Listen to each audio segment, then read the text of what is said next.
everyone. Welcome back to Dev Game Club, a weekly podcast in which two veteran game developers look at games from the past to discuss their relevance and impact today. I'm Brett Duville, and I'm joined as always by my co-host, a man who might seize upon a chance, a fatal slip, and plunge the fate of planets into chaos. Tim Longo. Yeah. Boy, the big notes there at the end. Some melodrama going on. Yeah, I'm telling you, there's a whole lot of melodrama going on, and most of it has to do with me figuring out the controls. Yeah, controls. I still continued more than ever to have just, I don't know, situational, directional awareness problems. Just Yep, absolutely. I definitely got some hints for myself on a few things, but yeah.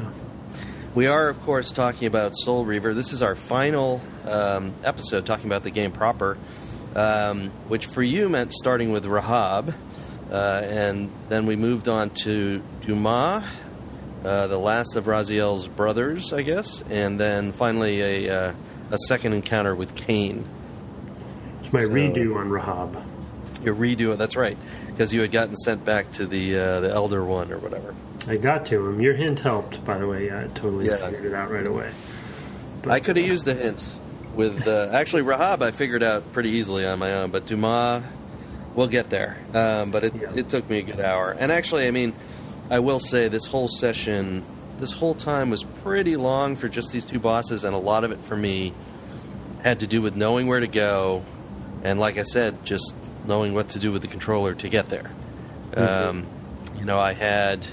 I went up, because now we had this water ability, I went and swam upstream, because I thought that's what it meant from that sort of central pillar that you were originally thrown into the lake of acid, blah, blah, blah, from. And I went, and I was like, oh, north, well, I must have to go diagonally from here, because I can see the water, I can see the path of water, and I just kind of made my way up there. And that instead takes you to this human city. Yeah. It says go past the maelstrom. Right. And there's two quote unquote past the maelstrom areas. Right? Exactly. That you could interpret that. You could interpret that way. And as it turns out, you can go to the human city prior to that, because you can go and and I did. Previously. So the water doesn't cause you to go back into. You don't need swimming to do that. You don't, because you're not going underwater all the way. You're underwater all the way, and you're in the spirit realm. Oh, that's and then true. You get there and you pop out and you, of course, you kill some dudes and switch back. So that makes sense. But I mean, so I've been there once before, and I was like, this is not where I'm supposed to be. Oh. I think at that point I had gone there. This was a couple episodes ago. I had gone there because I was looking for the glyph that you had found. And I've still not found any glyphs. And I'd gone looking just to be like, well, let me, and I, but I was like, I don't think he would have mentioned all this stuff. So I don't think it was here that he went. So I just, bailed out. It is interesting to me that a lot of the storytelling scripting is very breakable, in the sense of breaking consistency. Like once you've seen a cutscene, an introduction to a place, you won't see it again. So coming back to the human city, the first time I'd been there, it introduced it in some way, like said, oh, this is the human, blah, blah, blah, whatever. And it makes it seem important. It absolutely does. And then, but it didn't do that on the way back, and I was like, oh yeah, I remember I came here, and then I figured out how to actually get into it, and then I got a cutscene. So it's like, but it was a different cutscene. It's sort of like, so sometimes the storytelling is a little broken that way, because it was hours. Based on the order that you do things. Yeah, it was 10 hours ago that I got the kind of introduction. Of course, by that, that was 2 weeks ago, and I've forgotten, because I'm old. So, and I drink a lot, I just forget things. I drank to forget, Tim. I drank to forget. But yeah, so I went in there for a while and picked up some more pizza wedges, and saw that at a certain point I realized I was not in the right place, and I realized it because there was a puzzle. Well, there was a switch you could throw to turn off some water, And when I did that, and this water lowered, I thought, I'm not in the right place. Because I have this swimming ability, I must have been able to come here before and do all of this, because I didn't need the swimming ability, because there's a switch. So you can come here earlier. It's the human city it's odd to me, because I thought that was the correct way as well, and I hadn't gone there before. And I think, even though I guess you could have, you're right, with the spectral plane, you could have gone there earlier. I guess it just, whenever I saw water before I got the swimming ability, it wasn't a place that would draw me to it. So even though it was only like ankle, height or something, right, ankle deep, to get up to sort of that smaller waterfall to get into the human city, it just didn't dawn on me until I had the swimming ability. But when you go there, there's this sense of importance and actually pretty complex level design in there, especially that puzzle you mentioned with turning the water off. And as far as I can tell, it only culminates in a pie wedge. Yeah, basically. And a nice fountain, and, there's stuff going on. And then there's that big, weird kind of water tower thing that's in the middle of the central area by the flamethrower guy. And I spent probably like 15 minutes just trying to figure out all the different things I could do on that thing. Mm-hmm. Spectral plane, material plane, jumping all over that thing. And I think the only purpose it has is that energy ball at the top for the blue energy. I couldn't find anything else. And then I was like, I thought I was trying to get to the boss. I think I found two of those pizza wedges in the whole thing. Mm. And I just thought, oh, that's cool. I guess I could use those. Actually, I only needed one, because then I had one extra. And I wasn't going to go out and find 4 more, though there must be 4 more somewhere. I'm one shy of a second set. Oh, okay. So you've definitely found more stuff than I have. I think you can get 3 full sets, maybe, or maybe 4 full sets. Oh, wow. There's quite a few. I am missing a lot of this game. Me too. That's the funny thing, and I was just going to comment on the human cities in particular. Like, there's a lot of work put into that thing for secondary content, which is for really at the nothing, time pretty impressive. Yeah. It was impressive, but then frustrating, because I thought I was on my way to a boss. It is frustrating from that standpoint. Although I couldn't figure out in what way once I started seeing humans everywhere, it's like, it doesn't make any sense that there's a boss in here. That was my other clue. Because they're all vampires, right? They'd be eating these people. There wouldn't be people. I thought it was possible, I suppose, that they could be like basically sheep, but some of them were armed. Like, so it didn't. I just once I was in there, I'm like, I'm totally in the wrong place. This doesn't feel right. But I didn't know what to do. And as it turns out, one of the things we talked about in pre-show is that Tim played straight from Rahab in this section. And I had actually, I had jumped into the water when I finished Rahab last week, and it gave me various tutorial junk, and it only gives you that stuff once, and I saved after I got the tutorial stuff. And so when I came back to it, I completely forgot all of the tutorial stuff because I hadn't used it at all, and did not remember that you could jump out of the water. So I couldn't figure out how to get up the broken bridge, and I think I actually just button mashed, and in frustration, when I was in front of that thing, and just hit it. Yeah, it's just. It looks, when you're down below, if you had forgotten that control scheme, it looks like it's just close enough where I could imagine the button mashing, because you could jump out of the water and almost get there. So. Right. Yeah, I felt like it was going to be a climbable. It looked like the sort of thing that I should be able to climb. Oh, that's a good point. Yeah. And so that's what finally brought me back to it. Was like, well, okay, clearly I wasn't meant to go here. I was meant to go somewhere else. Well, there's this waterfall on the other side. I can't do anything about that. So it must be this, this central way. And I could see a path there. You couldn't see very far because of the draw distance. I was like, well, okay. And I just, spent a lot of time. So it was, this whole section had a lot of that involved, just in figuring out where to go next. For example, there's this, what looks like a sundial to get into the final dungeon. you know, where you find Kain. Well, I found that looking for how to get to Dumah. Yeah, me too. And I'm sitting there and I'm trying to activate it, and I'm, walking up to it, and I'm like, I'm swinging my weapon around, like I don't know what to do about this thing. And finally, I'm like, okay, well, I guess this is not where I'm supposed to be. So I think a lot of the directional problems we've seen prior, are certainly here in this as well. So. Yeah, I mean, as far as macro level design goes, I guess we've maybe talked about this some, but it's it's really interesting. It's a really cool, interesting world in that Zelda and Metroid kind of way, and Mega Man way. More Metroid, I guess, in the world structure. I still think that the order in which you see things that you can't interact with, and I'm obviously speaking generally, so it's maybe not completely true in Metroid's case, but they just do a better job at the order of operations for when they present a thing that is out of reach. You know what I mean?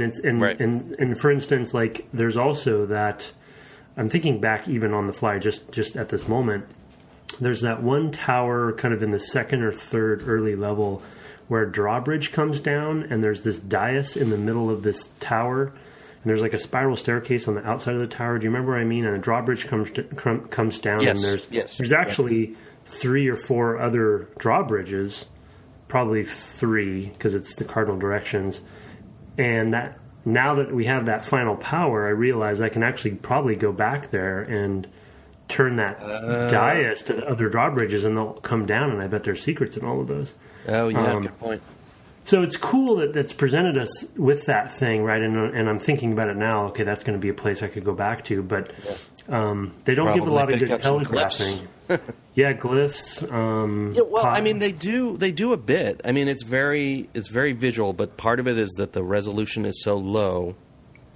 A and B, you often see things and don't realize the visual language is there because you don't have the power yet. Yeah. So, my example is, one thing is the climbable walls. I know that I passed the climbable wall earlier in the game before I had the climbable power. Yeah, fair enough. And didn't know that I was seeing a climbable wall. And then later got the power and went, oh, but I couldn't at that point remember where I had seen it because I hadn't mentally remarked upon it other than to say, oh, that looks different. Yeah. But not like, I want to come back here. You know, and the same thing is true of the things that you can circle. There are basically tread marks or something. There's basically a little circle around the thing, indicating that you can run around it. Yeah, like somebody's paced around it beforehand. It's like a Conan situation. You get that reference? Yeah, I've heard of him. From the yeah. film. Anyway, that's what I think of. Exactly. That's what made him so strong. Right. Years and years. Yeah. What a deep cut. Whew.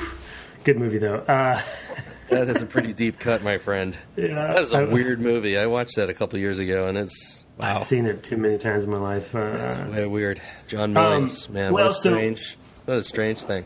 Okay, that's a good point. However, the one, I guess the reason I'm bringing that tower up, and I think the climbable walls are a good example, I think, of a successful way that they introduced those in a Metroid way, where you see the thing and you clearly know you can't interact with it. The thing with that tower that bugs me, though, and I feel like there's another example I can't think of, you actually do interact with that thing once. Right.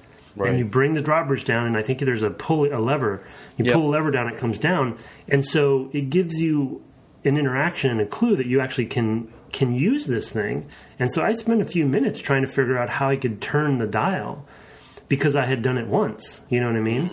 Mm-hmm. And so technically it was correctly telegraphed and that you can't actually turn it, but you were able to bring one of the things down, and I clearly see the other bridges there. So I'm like, well, those other ones got to come down, and I have no idea that those tread marks around the dais mean anything right at that time. And like ham-fisted way that we might have dealt with that in the past would be some VO that kind of he says something that he can't interact with this right now or something. That's kind of the dumb way to do it, but I'm not suggesting any solutions. I'm just saying in that case, they give you 30% of the, or 25% of the solution there for that tower, and they don't give you the rest. And so I don't know. Yeah, I mean, I think it's just a little bit too subtle. That's what I mean. Yeah. In those cues, like it was the fifth or sixth thing that I had run circles around when I finally realized, oh, there's a visual language here. It didn't pop out to me very well. And part of that is a resolution concern, of course, right? I mean, there's not a lot of memory, to make that thing really pop, and certainly not the performance either, to draw something more dynamic. So you basically are stuck with kind of a low, muddy texture, which blends pretty well with what's there. Easily missed, for sure. Yeah, very easy to miss. So, well, same with the sundial, I guess, is my point. You get to the sundial. And I guess my point about macro level design is the way that, and I did the same thing, the way that you flow into that snowy area on the way to Dumah, both of us, maybe that was just, accidental, but both of us ended up at the sundial before we found the Dumah area. You know what I mean? So something about the macro design actually showed us a thing we can't interact with first, and then we kind of had to backtrack and find the actual right way. I mean, it's things like this where you're like, you know what? I'd rather they had just put a locked door with a colored key. Unfortunately. So I would know when I found the colored key, oh, I can now open that door. Yeah. Because that's a clear signposting. I get why they don't, because they want to be able to get, They want a cohesive world, and there's probably people listening there screaming at us, because I'm sure one of the things people loved about this game at the time, especially because of the tone combined with some of that world structure, is it does make it a cool game for that time, right? Because Tomb Raider would have put the door there, right? Tomb Raider wouldn't have given you that sundial before you were supposed to be there, and so it does limit your exploration. So I get it, but you just have to be careful when you're laying things out that way. Tomb Raider just would have had a dinosaur burst through the door after you had done the other things that you needed to do, to get past it. So yeah, exactly. But I mean, on the other hand, I will say I do like the the sort of slow growth of powers. They feel very cool. They're all interesting, and they all aid this sort of environmental navigation thing that we've been talking about. That is really the game's strength.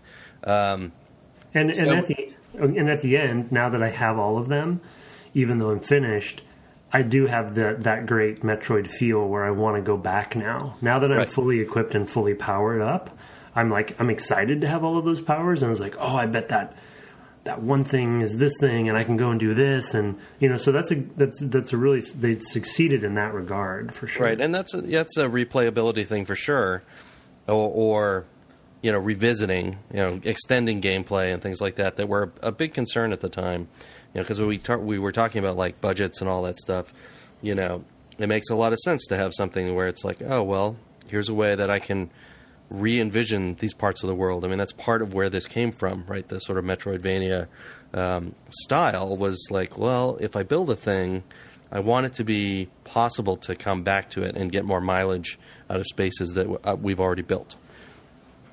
Even though it takes a lot of planning to build one of those games well, Even see it in Eco, like I said, where there's a really fast speed run of that game, of under a couple hours that even somebody like I can do, because of the way the world connects together, and it has to have made sense, right? They had to think about that stuff and figure it out. So, anyway, that's kind of a long-winded way of saying it is kind of cool that you can unlock these powers and maybe go back and see some stuff.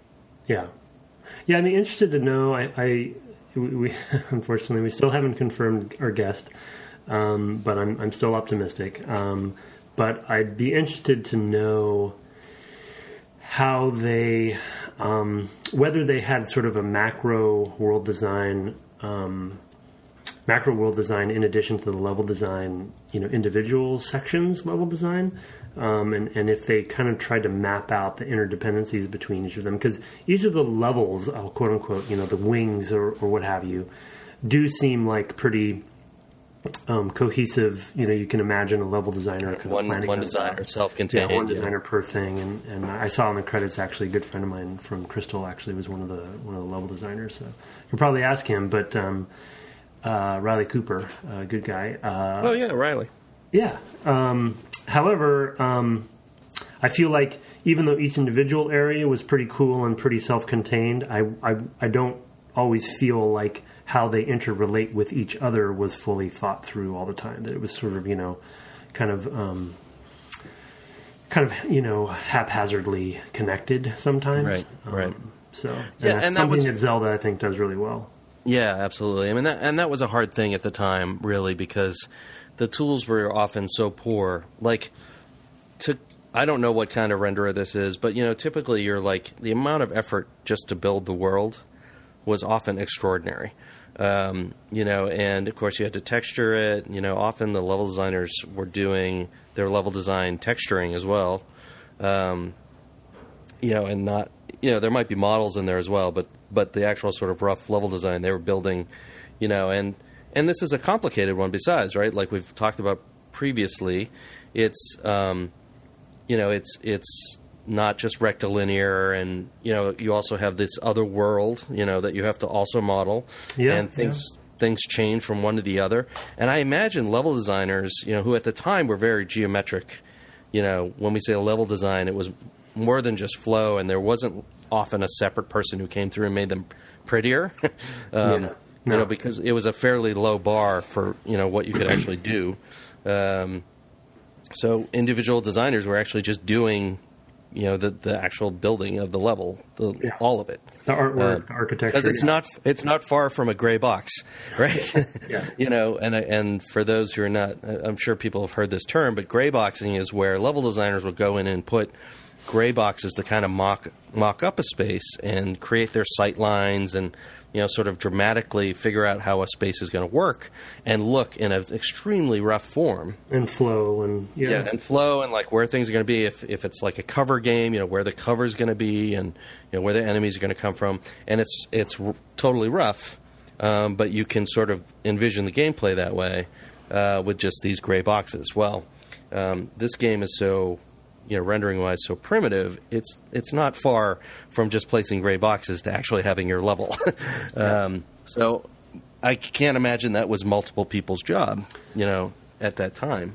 No, for this era, it was most likely level. And take it from me, this is what I was doing back in the old days at Lucas too. That you'd have essentially you'd be doing all the geometry yourself, and then the artist would usually be an object artist.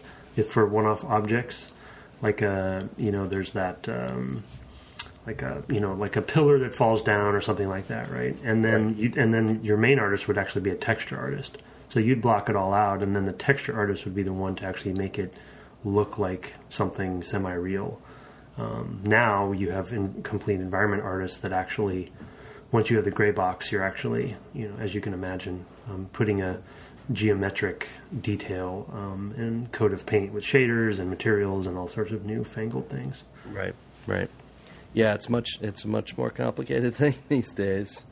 That is for sure. And much more expensive and time consuming. Yep. But we employ a lot more people, so we're contributing to the economy. Okay. Let's talk about the Dumah area quickly. Yeah. So Dumah is the next boss. Once we figured out we were barking up the wrong tree twice to get to the next place we were going, you actually need to climb up and kind of jump and glide across to actually find your way into Dumah's domain. And it's kind of a cool little bit of storytelling. I started to wonder if maybe each of these vampires had fallen prey to something like one of the 7 deadly sins, and Dumah's would have been sloth because he basically was too arrogant to defend his domain from the humans, and they came in and killed all his vampires, which I thought was a really nice little bit of storytelling. And now I'm really curious to go back. I'll just probably go read, but it makes me think, maybe each of them has a deadly sin associated with him. I could believe that being true, actually. Yeah. Because one of them definitely would be gluttony, you know. Anyway, so this was a tricky area for multiple reasons. Yeah.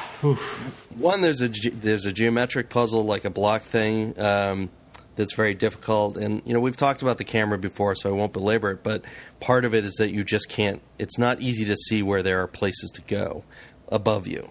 Mm-hmm. So it makes it hard to pick those out. And even if you go into an area, and in this particular case, you're in the spectral realm and you go into this area and you could peer around right when you get in and you wouldn't be able to see it because it would be literally above you through a ceiling. You'd have to go around and look back to actually see where you wanted to go. And it took me a long time to figure that out. You know, and I had kind of worked out that this, you know, that there had to be something there, right? I mean, there's no place else to go. But it's, it's frustrating. Are you talking about the 3-block room or where? I'm talking about the room where you have to projectile push a block up against a wall through the gates or whatever, right.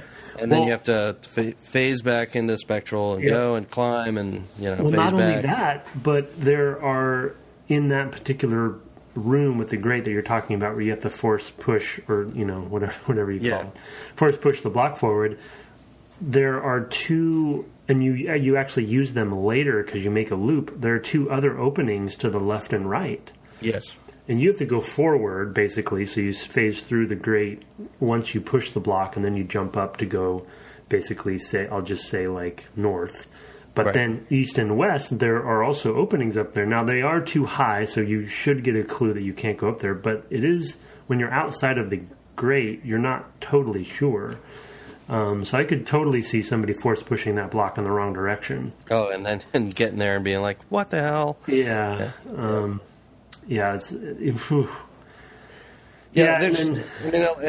again, I think a lot of it is constraints, but you have to work within those constraints. And I think that this game often doesn't work well within the technical constraints it has. And that at that time, you want to be ambitious. We were pointing out with third-person action adventure, a lot of it is very ambitious because it tries to bring in whatever the story demands. And on the other hand, a lot of this stuff that we're talking about is really mechanical. The story doesn't demand that you have to push a block. So, you should maybe make that a little clearer, I would think. Yeah, I feel like this era, as we talk about third-person action adventure, I feel like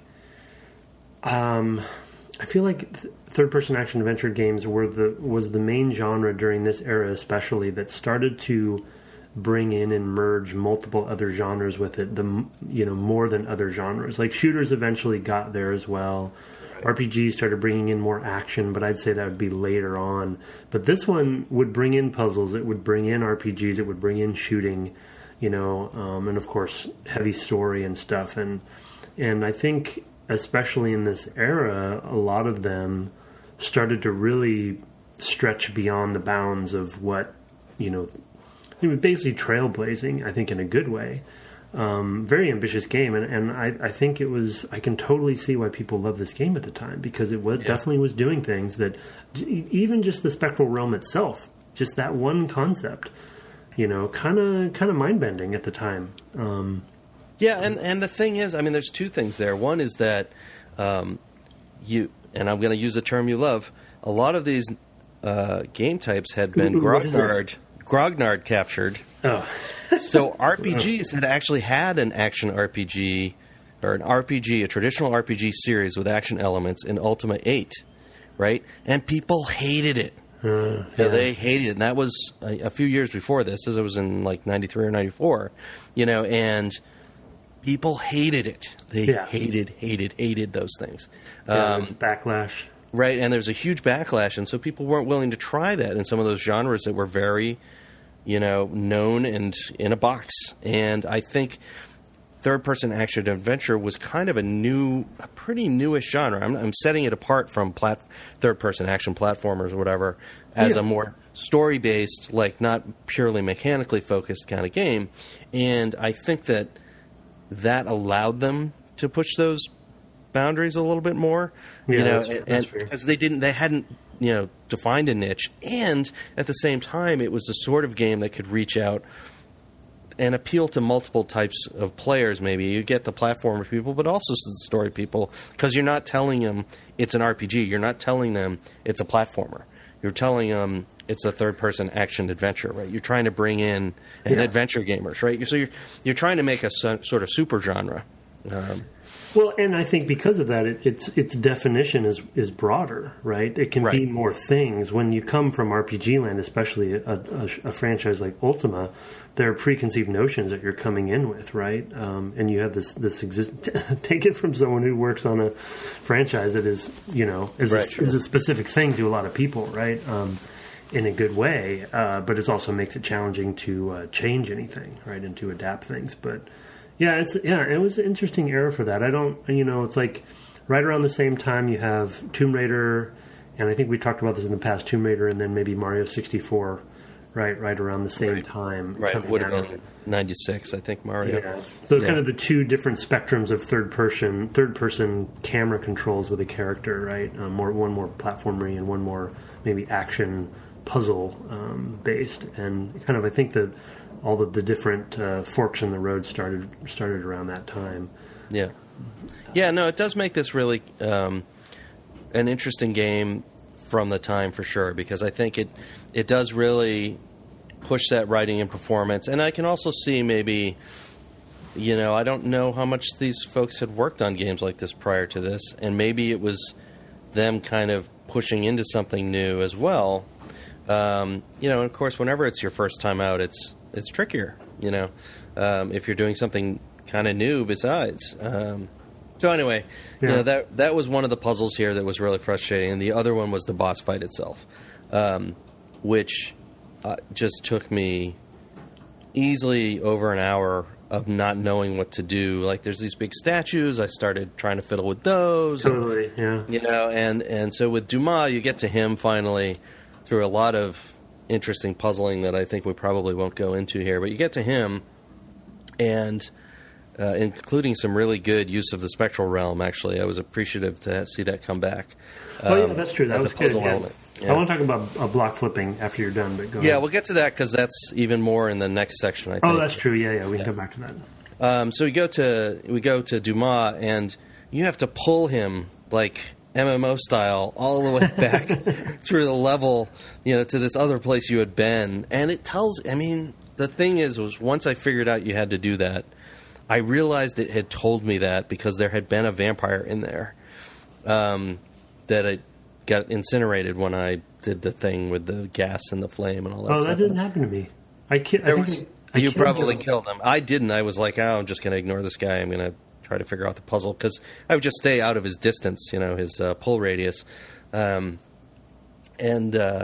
just try to figure out the puzzle. And then he was in there and he died, and you have to pay attention to this game. You have to pay attention. Yeah. And, but as far as like setting rule sets, like none of the other bosses would leave their rooms. Right. Before this. And so I don't think there was enough, right? Yeah. No, I agree. You have to pull him a long way. Yeah. And I will say, I think the layout design of that level really would basically dissuade you from going too far. Like, you go a long way, right? And he actually bugged out a few times for me. He'll following me, or ran in circles, or he would get stuck on walls. Yeah, so it was not the camera doesn't help you. There's a long way to go. Yeah, because you can't see him, or if you can see him, you can't see where you're going. Like, it was a very clever idea. Yeah, super interesting. Totally super interesting, clever idea. Come from, but great conceit, but. A lot, these particular issues we're talking about are like, oh my god, like, you can't really mean you want me to do this for this far, with these tools. The camera. I think it could have been heavily solved if that incineration room was just closer to his room somehow. Yeah, absolutely. Yeah. Like some, Yeah, well, I accidentally pulled him in a different direction at one point, because I was just like running away from him, trying to figure out where I should go, and I couldn't. I pulled him somewhere else, and I think he killed me. Well, I figure, the thing is I did too. I pulled them kind of into that snowy area that you go to later with the stash at your turn. But once he did leave his room, it was a clue that something was different. Something's different. So I then started to fool around with that. But then when I went in the wrong direction, he resets and he goes back to his throne room. Right. So then I thought, okay, he does leave his room for some reason, but he doesn't go that far because he resets. But what really happened is I just got too far away from him. Right, and he just turned around and walked away. I didn't know that. Or they just reset him and warp him back. Yeah, right, because he's out of can't see him anymore. Yeah, he's not simulating anymore or something. And so I was like, okay, well, I can't go too far away because he resets. So then I just stopped trying to pull him that far. So I figured it had something to do with one of the closer rooms. But then, just realizing this was one of the ones that I got a hint for because I was running out of time. So this one I cheated on, but yeah. Well, and then after that we go and we're going to track down Kain in this labyrinth. It's even described to us as a labyrinth. Of course, once I got this power that I could run around and affect things in the world, I was like, duh! That was that stupid thing that I couldn't open, that I couldn't do anything with. The sundial? The sundial, right. Yeah. I have to say, I really liked almost all the puzzles, and maybe all the puzzles in that final dungeon. Mostly they involved running in circles around things. Symbol and a fair amount of block puzzles with symbol matching. There was one room where there were these two great doors that would open away, where you could open them by putting the blocks in various things, and you had to figure out how you were gonna ferry one block. Yeah, you had to basically get one block. You had 2 blocks on one side. You had to get it across to the other side, and that involved going back and forth to the spectral plane and turning this thing and blah blah. Just all this kind of stuff you were doing. And actually, I thought that was a really tightly, well-integrated puzzle where it's like, well, I only have these 2 blocks. How am I going to do this? For a moment, I was just, this seems impossible. And that's a great puzzle when you come to the realization of oh, I can do this thing. I could do this. I can move it. I can unlock the other one, and that was a great puzzle. It was with the simple limits. The other interesting thing that will be a callback for later puzzles that I really appreciated is, I don't know if that was the first one to do it, but that was the one where I remember it teaches you. So there's a symbol on that door that you're trying to open from that puzzle that's has a circle on top, and then there's a Z connected to a Z below. Correct, yeah. And that's actually a symbol that repeats in other puzzles, and so they're slowly teaching you kind of, you're sort of slowly memorizing some of these symbols that actually are used in later puzzles, which was a nice, that was interesting. It was like we were reading Serafan or something like that, that these were runes, some invented rune set. I like that a lot too. I noticed that as well because I did kind of play all of that at once. There's a place where you connect some of them up, and they're written on the wall. Several good puzzles here. Also, one I think it was in here where you have to get some blocks up and over. This one stymied me for a while. You end up needing to make a pile of 3 blocks. That was back getting to Dumah. That's the one I asked about. That wasn't Dumah. Okay, yeah. I couldn't remember. I remember liking the puzzles more in the Kain thing, but I couldn't remember where that one was. That was a good puzzle as well, because you have to figure out the rules of I need to get enough blocks, onto one side that I could make a stack of 3, but it took me a while to even realize I needed a stack of 3. Yeah. And I thought I had broken the game because I stacked them on top of one another, and then I realized I could force push them off, so I could, I was like, oh man, am I going to have to play all this again? Because I've stacked this thing and I don't know how to get one off of the other one. Oh, right. But I realized you could force project them, and push them off. And so there's really, a lot of puzzles at this part of the game using multiple abilities, and I really appreciated that. I thought that it made it very impactful. Yeah, 'cause it felt like I'd learned these skills and was applying them. So. Yeah, Well, and the reason I wanted to just briefly talk about the block flipping mechanic, and I just wanted to make a quick point, because it was, obviously coming from Tomb Raider Legacy and having a little experience with Tomb Raider stuff, like, block related things are a bread and butter, but really cool notion of taking a simple thing like a block push mechanic and adding one new mechanic to it, and then the way that multiplies the different types of puzzles you can create from that. All of a sudden, the faces of the block become important, because they could be oriented in a way that you need to kind of flip them around to kind of get them oriented. It just kind of it's just a really interesting. Yeah, it opens up the space really well. Yeah, and it makes sense. There's sort of like obviously he's a bit of a superhero himself, so picking up a block is not something that, say, Lara would do, but it makes sense for him, and it feels cool, even though it's just block pushing and stuff, but you feel kind of strong. And but I just really appreciated the kind of combinations. There were definitely times when it stumped me on how to situate something, because it's really a bit mind-bending sometimes when you're trying to think sort of three-dimensionally like that, and most block puzzles tend to be two-dimensional, but pretty cool, pretty interesting little addition. Yeah, no, that was an excellent addition, and you do that. It is something you learn really early, because it's something that was in the first dungeon, I think. Yeah. Sorry, funny story with that. That one of the things that stumped me it didn't stump me, it just made my life hellish and took me longer to do all these puzzles, because of the very first time they teach you to flip a block. They teach you to flip it onto a higher surface. You remember that, where you flip it up and it goes.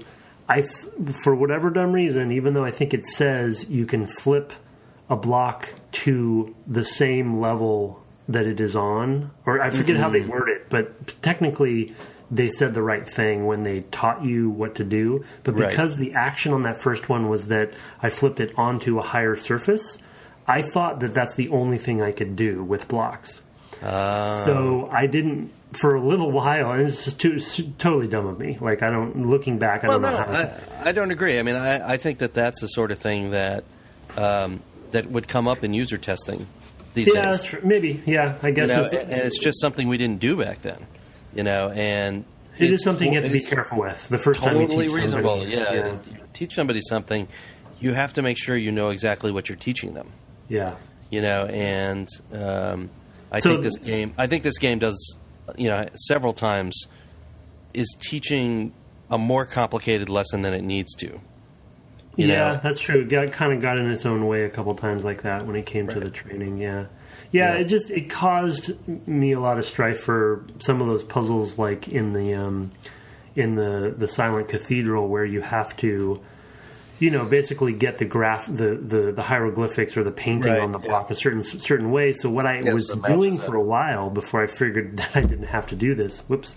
Oh, you were piling them on other blocks. I piled them onto other blocks, and then I'd move a block around so I could jump onto that block, and then I could, you know what I mean? It was just like, it made things 3 times harder than I needed them to be, and then I accidentally flipped one over just on the ground, and I was like, oh my God, I could have been doing this the whole time. Oh man, I wish I'd been there. Yeah, you would have rubbed.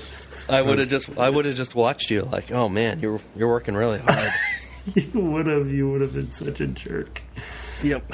All right. Well, the last thing we should probably hit, and then we should take a break so we can do like the pillars and stuff, is that one thing that we had gotten an email from our buddy Jonathan DeLuca was, pointing out the voice acting, and we kind of wanted to hold that off until we were, here at the end and had all of it, Mm-hmm. And the performances are really quite good in this game. Yeah.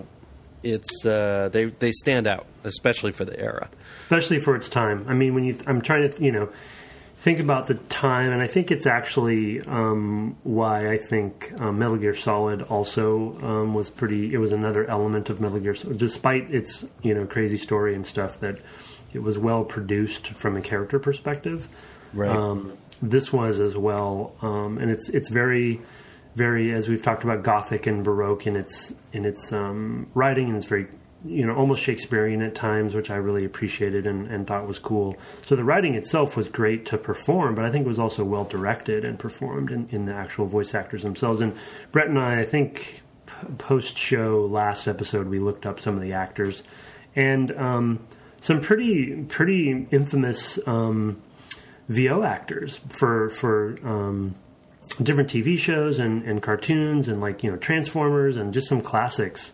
And also just good character actors on TV, in right. live action. And it really... Tony J in particular being one, that I called out as like, oh, that guy. Classic that guy, Yeah. You see some of these people that you've seen. Oh, yeah, you recognize half dozen times or dozen times in shows or whatever. You're like, oh, it's that guy. So... Yeah, and it ended up, obviously not completely, I'm sure, all on Amy's shoulders as far as her influence when she went to Naughty Dog, but something that Naughty Dog continues to do well as kind of like, the leader in this area right now. But at the time, putting this kind of budget and devotion into voice acting and casting and just going heavy, I mean, LucasArts was doing a pretty good job at the time too, but there weren't many companies that were... going this deep into and putting this much care and love into this side of things. And at the era, I can definitely see how people would have really been jazzed about it playing through this game, especially as John, was that his name? Yes. The listener, yeah. Especially as he said Kain's last monologue, or few monologues. Just really, you get a good feel for that character. Really good... that is a memorable performance, memorable character, memorable motivations. Yeah, really. Yeah, that was actually a thing that I kind of picked up on, kind of in the writing, is despite the fact that none of these characters have a lot of screen time or lines. It's true. Written so tightly and well, and I think it being so gothic and operatic helps because. You can literally have very broad strokes in that sort of thing. I'm thinking of, Othello, for example, the opera adaptation. Iago just basically comes out and sings, "I'm bad because I want to be," and that's basically his song. That's a lot less complex than the original Shakespearean character, but it's enough, right? And, you get a sense of these characters' motivations very quickly, in just a couple of voice lines, and and they have these sort of interactions. The other thing that kind of develops over time that I appreciated was they were this Serafan or whatever. Mm-hmm. Yeah. And I don't really care about the lore, but that sounds a lot to me like Seraphim, which makes me think, well, that's why Raziel had wings. He was angelic. Yeah, so I was going to ask you about that. I feel like I'm pretty confused about that because in that last exchange that they have, yeah, it sounds like they were just human. Well, what I took is that I feel like they were all vampires, and Kain took advantage of the Serafan somehow, and they were not that. Raziel was one of the vampires too, but he grew the wings first. Do you know what I mean? And that's why he was cast out, But I was confused because the way they were saying us and them, and they're using those pronouns in such a way where I didn't get a sense that. I could be wrong. I basically was confused. I'm just okay. Yeah, I think you may have misread that because in the Serafan temple, all the vampires had graves. So you're saying the vampires and the Serafan are one and the same? No, I'm saying that these vampires, these powerful vampires that are his lieutenants, yeah, he corrupted Serafan. Oh, so he basically turned angels into vampires. Exactly. And Kain was the only real vampire first, and then right. Okay. So I misunderstood. That's the how way I read that. was talking about it. I kind of there was because I think one of the things that happened was when they became vampires, they lost their memory and their humanity, and they just became vampires, and they were a different thing now. So that was the sense I got from his talk was you took this thing that was great and beautiful. Yeah. On two levels now, right? Once from when you made me from a Serafan into a vampire, and then again when you took my beautiful angelic, with wings form and threw me into this pit of despair, and I like that echo. I think it was cool. Well, the funny thing is, going into that conversation, that's actually what I thought was the case. I guess I was correct, but then whatever the exchanges and some of the VO confused me. Razio was talking about, I think he said them a couple times, and I guess I was confusing. Right. I was confusing that. Maybe he was talking about his other brothers or something. Anyway, yeah, I think that's instead of saying us or we, you know what I mean? So, right. But anyway, that is a cool theme, and there's actually some images of him before he was a vampire, and he does look very angelic and very beautiful as a character. I don't know if during the credits and stuff, they show some of the concept art. Yes, I did. Of him before. I did see that. Yeah. Yeah, so it's all interesting stuff and really economical in its storytelling. You didn't have none of the monologues feel like they're long. You're not like tapping your toes and wishing you could skip. It was fine. It was no Metal Gear. Yeah, exactly. Yeah, there's no 75-minute cutscene. So, and then the other quick tidbit on the story and backstory stuff that I wanted to mention is I obviously, well, I don't know if it's obvious, but I don't know where the Moebius character came from, or if that was maybe in the first game or what have you. But that was all the whole time thing. That whole motif was very cool, and then the Moebius character, it was intriguing, and I did feel like I was missing something with that, because they kind of introduce that Kain had gone and met up with Moebius, maybe actually killed him or something like that, and it seemed like a really intriguing concept and character, and all the time-based puzzles were really interesting too, or at least clock-based, I thought. And then, I guess that's kind of, I'm bringing that up because it's an intriguing character I want to know more about, and kind of been bummed that I don't know more about. And then the actual ending, which someone I think in letters had, in email had mentioned, kind of alluded to this. It's a to be continued. So, they didn't finish it. I'm not sure that I would say they didn't finish it. Having read a little bit about the previous game, the prior game had 9 wizards or whatever that were his foes. There were Kain's bosses, I guess, that he had to fight in the first one, and one of them I think was Moebius. So I think that actually comes from the first game.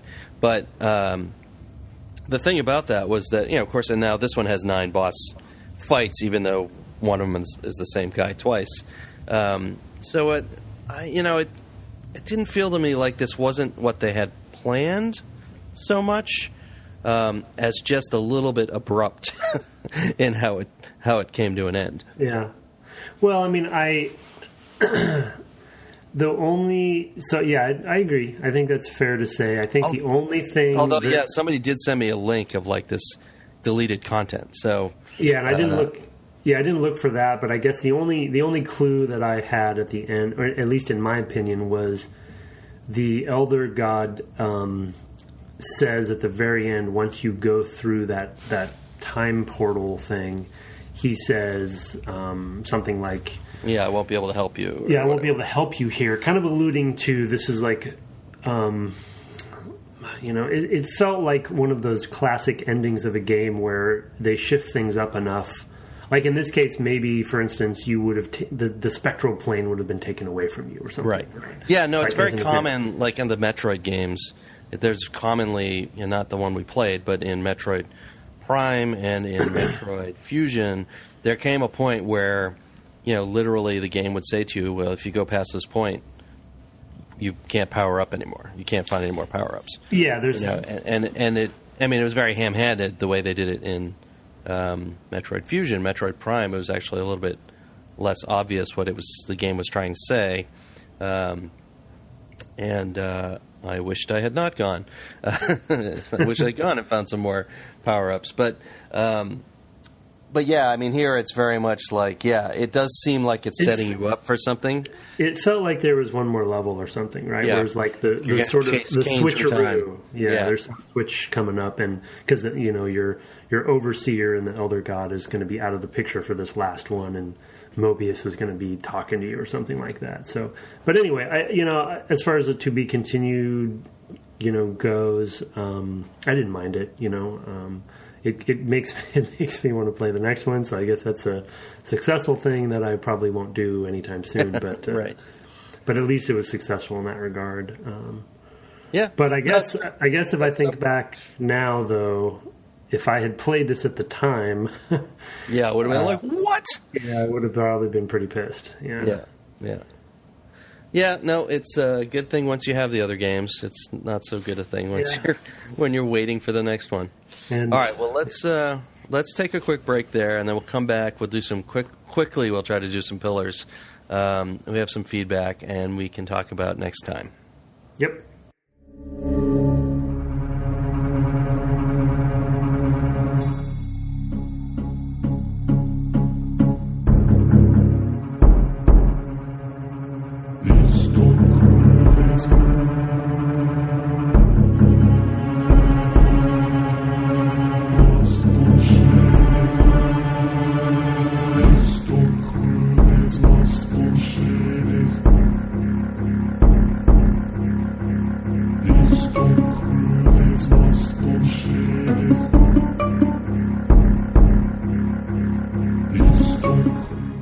Welcome back from the break.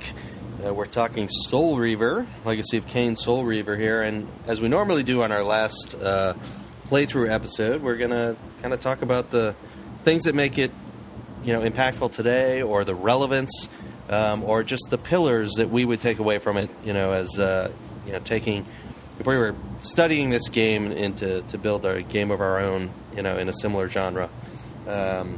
What are the big things? What's your first one? What's the big thing you take away?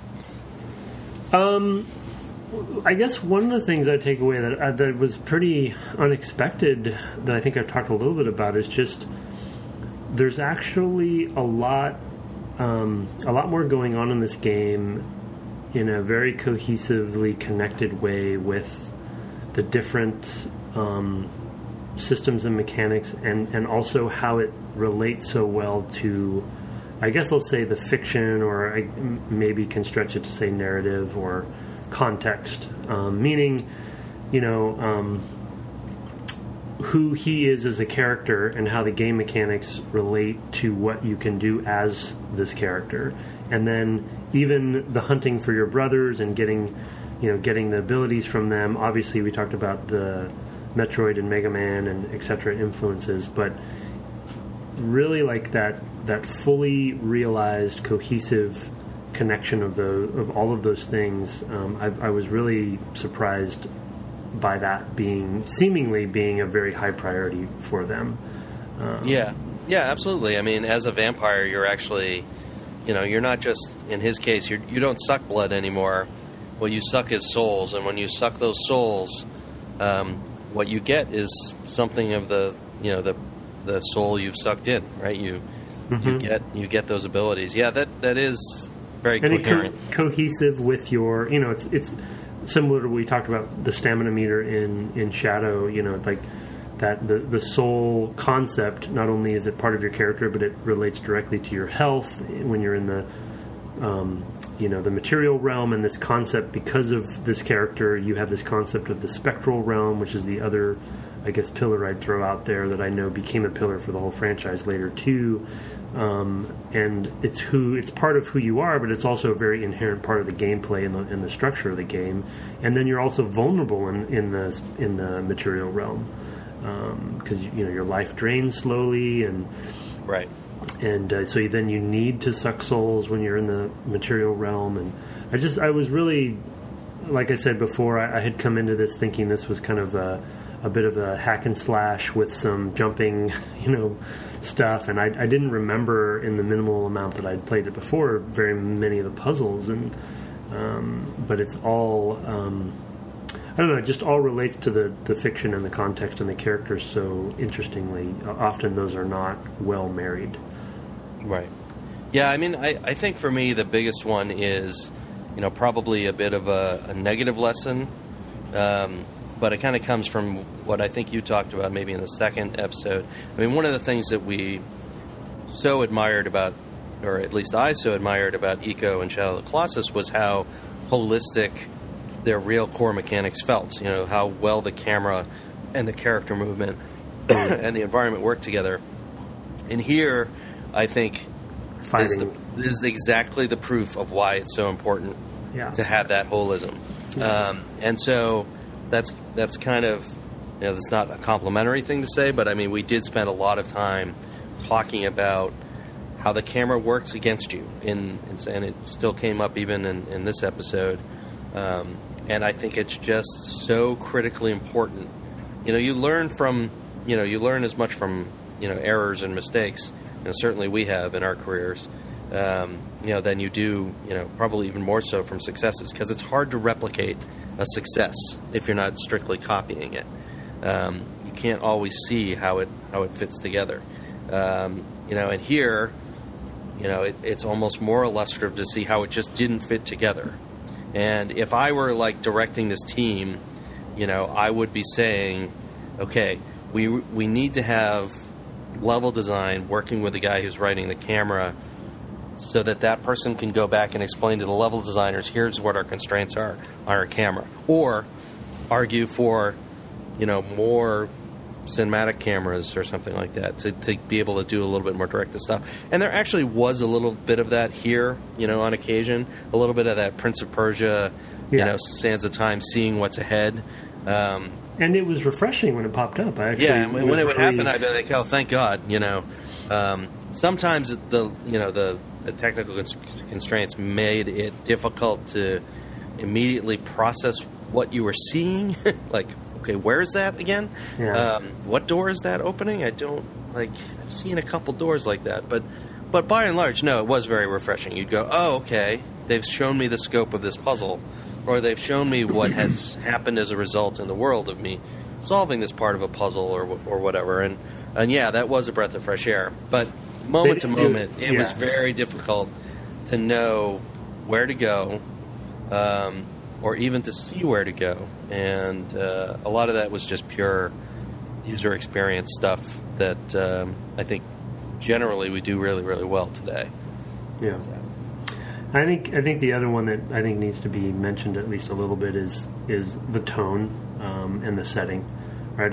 I had heard, I think we'd all heard for many years since this game came out that a lot of people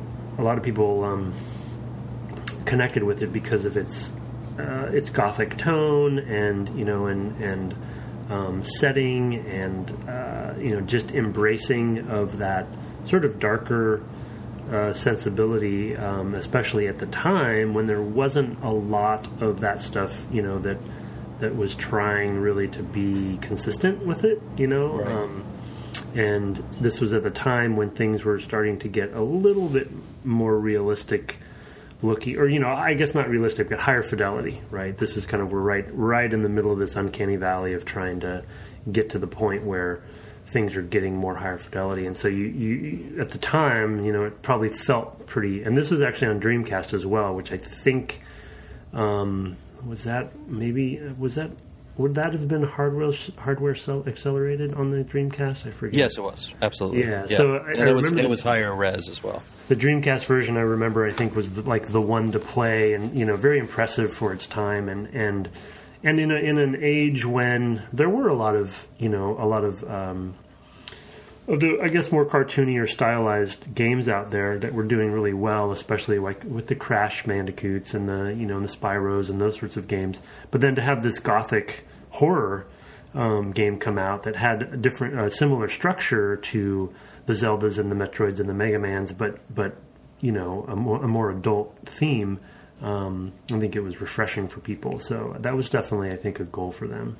Yeah, no, I totally agree with you there. I mean, it continues to be a pretty rich mind to vein, to take that structure and then just marry different, sorts of, storytelling into it is something people are still doing today. I mean, last year I played Headlander, which was like a science fiction 70s weird, I don't know, a lot of adult humor, goofiness from Double Fine. That was showed just how much life there is still in just taking a different sorts of tones and themes, and narratives to marry to this kind of structure.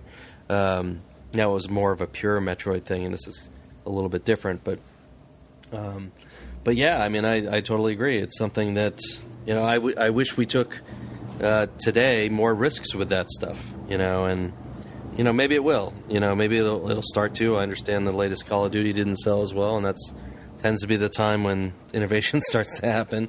Mm-hmm. When the cash cows start not producing as much cash milk. Gross. Yeah, that's pretty gross. It's green. Cash is filthy too. Oh, gross! Yeah, filthy lucre, man. Yeah, I mean that. I would totally agree with that. I will say too. I appreciate the economy of the storytelling as well. Yeah. It's not. It shows that cutscenes don't have to be long and involved. They need to be just as sufficient as the amount of character information you need to get out. One of the reasons why they are longer in Uncharted is that the character relationships are, more human, so they're not as broad brushstroke. So they have to be a little bit longer, so you have time to see narrative arc. When you have kind of these bombastic themes, you can sound a single strong note, very quickly, and have that, and it's all antagonistic as well. So you've got basically, I'm coming to kill you, and this is why, but those relationships are still there, and it's well motivated, but economically told, and I'm always one to appreciate that. We talk about Metal Gear Solid every now and again, and I think that is a person who wants to tell you everything he thinks in a cutscene, in a rambling and not often even coherent way. Hey now. Yeah. We'll get to it. We'll get to it someday. Someday. And actually, we'll probably play the first one, or the first PlayStation one, and that one's not as bad as some of the others. But yeah. Anyway, I mean, that's kind of my thinking is that this is so tightly told. Part of that was probably a financial constraint, but that's a constraint they worked well within. And the writing really fits. So. Yeah, it'd be interesting to see, because of its success in this area and its probably critical success about the story and writing, how the sequels end up, how far they go, because you can imagine what ends up happening in these often is when there is success in that area, each one after this starts leaning into that more and more, right? And you get to the third or fourth one, and it's just gotten way over the top, and you're back to what your Metal Gear point where just things are overwrought. So it'd be interesting to see. I don't know if I'll ever get to that point of playing the others, but and I think the other special our lives are short. So. Yeah, too short. The other, just to reiterate, though, I think the other call out that is, I don't know if it's a full pillar or not, but the spectral realm mechanic, I think, just is really cool and really interesting and just different, and kind of ballsy in a way too, because it's just you're making two games essentially with it, right, and figuring out how the logistics and the logic of all of that works from a level design perspective is really pretty cool. Yeah, no, it's nifty, and it late in the PlayStation 1 cycle, it's pushing the technology in an interesting way, which it doesn't seem like much today, but I look at that and I think, wow, that's a lot of weird stuff to be doing. I'm sure it's pieces, and I'm sure there's some way that they do it, probably procedurally, so they don't have two copies of the data and memory. I don't know. Copy streaming, yeah. I don't know, yeah.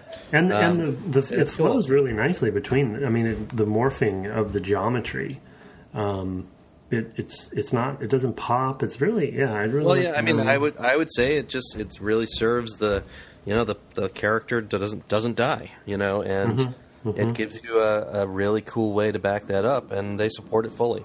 So I'm all for games where the character doesn't die. So especially in these sort of heroic things, even if it's kind of an anti-hero vampire guy.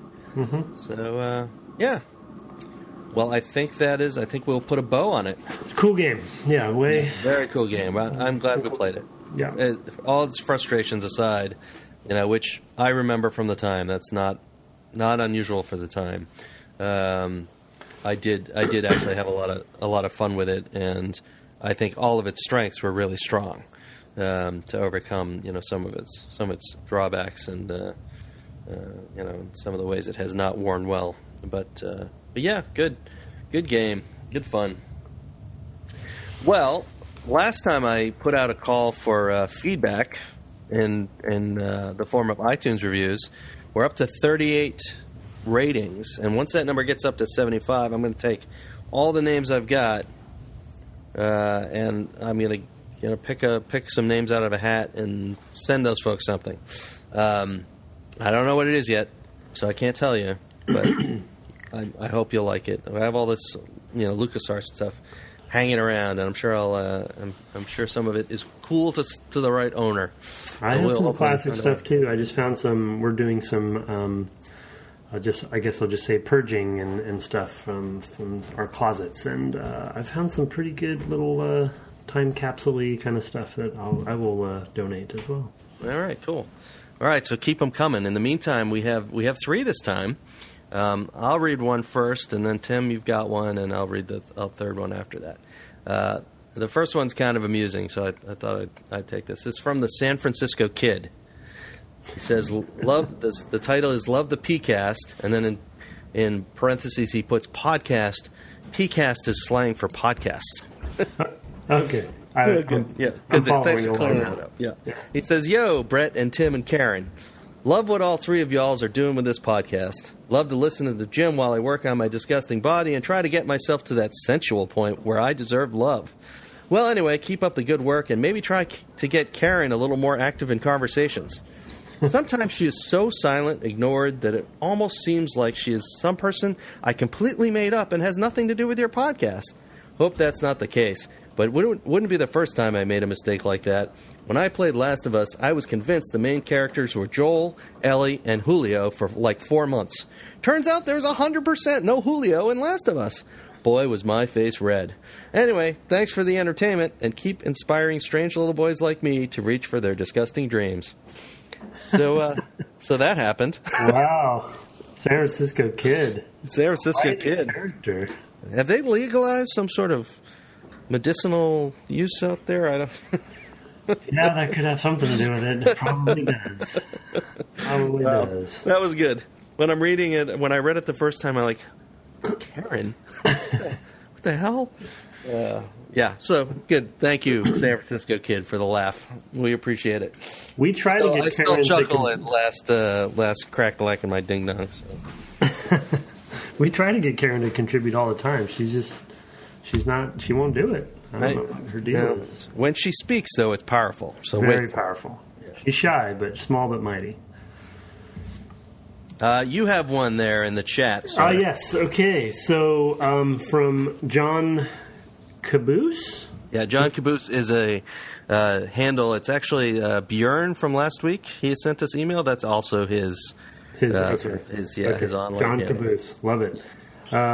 Interesting and insightful. Listen pretty much from the start, and there are a lot of good old games covered in this podcast. The interviews are the best part, where they invite developers from the game covered and get them to look into their own past and talk about not only the game, but great anecdotes and background information from the making of the game in question. Recommended. Thank you. John. Thank you, John /Bjorn. It's we actually really love the interviews. I think I think anybody could listen to the interviews and hear our excitement, about just how much fun it is. I mean, it's okay to talk with Tim. I guess. Yeah. But, I really just sit through the 4 episodes with Tim to get to maybe a 5th episode with somebody interesting. So, there's that. I barely turn on my PC to do this thing with you every week, so... That is true. Again, But the interviews have been great, and it is a lot of why we do it. To get the chance to talk to some other folks and have a real reason for doing so. And it's also with a little bit of time between them making the game and us playing the game now. That usually means it's a lot easier just to talk and not worry about some HR department or something looking over your shoulder and being worried about what you have to say. Because that's one of the things that has been, as the games industry has gotten more money into it, it has become a lot more corporate, and it can be really hard to get anything that's kind of not on a core central marketing message from anyone. Unless it's something that's kind of off the beaten path, and so that's kind of the off the beaten path we've taken. So thank you, Björn. And then I have one other one. It is from Nate WHS 152. I don't know if that's a call sign. Anyway, it says worth a listen. Although I've only played along once with Super Metroid, the insight put into each episode keeps bribing me back. I really enjoy the inside baseball look at the gaming industry. Hope they continue the series for years to come. Cannot wait for a Legend of Zelda game to be played. And the penny just dropped on that. I didn't even realize that. Wow. That is, thank you, Nate. That's actually a good segue. So thank you for the feedback. Keep it coming. iTunes. I forgot. You forgot I did this a few days ago, and I put it into my notes, and then I just checked today to see if we had any new ones. We're actually talking in between on the break about our next game. We're trying to nail down an interview, and if we get the interview, we'll run it whenever we have it. In the meantime, we also have to give you a next game. And we've decided to play Legend of Zelda: Link to the Past, almost entirely due to Nate. So these reviews have a lot of impact. You really need to get them in. You can impact the show directly. And actually, in all honesty, I wouldn't mind hearing from folks, by email at gameclub@gmail.com. Make a case. Tell us about some game that you think is worth revisiting. If we haven't played it, it's a little harder for us, but we'll do the research. We'll look. Sometimes they are games that we haven't played or haven't finished. This was certainly one that I hadn't played and Tim hadn't finished. It can still be interesting to look at them. So we have our own list of things, and we kind of try to schedule by bouncing around between genres, so we're not just kind of mining the same ore week after week, but and month after month. But yeah, we decided we would next play Legend of Zelda: Link to the Past, which is available on the Wii and the new 3DS. Yep. That's right. Yeah. So it's not on the Wii U? It is also on the Wii U. Yeah, it's on the Virtual Console for Wii, which also runs on the Wii U. Would have worked on the Wii U, right? Yeah, because it's they did similar architecture. When the new 3DS came out, they had a handful of games, I think, kind of roughly associated with the Super Nintendo versus the Nintendo, and for some reason, as part of that rev of that console, they added a bunch to Virtual Console that were exclusive to the new 3DS, probably to drive sales for the new 3DS. I unfortunately have an old 3DS, so I will have to probably purchase a new one to play that. Figure out what you're doing. Yep. Could probably get a Wii for next to nothing these days too. That's true. Or borrow one. I gave mine away. Yeah, that's true. And I'm thinking the 3DSs are going to go down in price with the Switch out and stuff. But obviously, one of the reasons that we wanted to play Zelda and Link to the Past is sort of of the 2D Zeldas is sort of heralded as probably the best one. Breath of the Wild is on everyone's mind, so it seemed appropriate. Yeah, this is one that I haven't played. I have played other 2D Zeldas, so it won't be unfamiliar. let's see. I've played. Which ones have I played? I played one of the Oracle games. I played. I played a couple that were on the DS and stuff like that. So Spirit Tracks, yeah. And the one before that I also played, which I think was a boat, but I don't remember what it was called. I forget the name of that one. I played Minish Cap, Link's Awakening. Oh, Minish Cap, I played that. Yeah, Minish Cap is good. Yep. I played that. I like that a lot. And of course, the original, maybe 2 times, but yeah. Yeah, and I would like at some point to play Breath of the Wild because it is the title on everybody's lips right now. Because apparently it is amazing. But I'm going to be putting it off and probably until at least late summer. I want to be able to dedicate some time to it when I can sit down and play it, and I'm quite busy with work. So, and will be into the summer at my current schedule. So, yeah. That's what we're going to do next. We decided to play up to the first dungeon, whatever that is, just to it or through it. I say through it. Yeah. Okay. Just to clarify. Yeah. Yep. Sorry. We're going to play up through the first dungeon, just to pick something because we will kind of talk about the series and kind of stuff like that, and we don't want to bite off too much for the first session. It's not a super long game. It's going to be probably no more than 20 hours, probably a bit less than that, even. And I am looking forward to it. I have not played one of them that is that old, so it's me too. And this one I've always heard is really, like I said, of the 2D games, really a classic, and I've always wanted to play this one. So. Yeah, and I gather that Link Between Worlds is sort of related. Yeah, it is. In some way? Yeah, okay.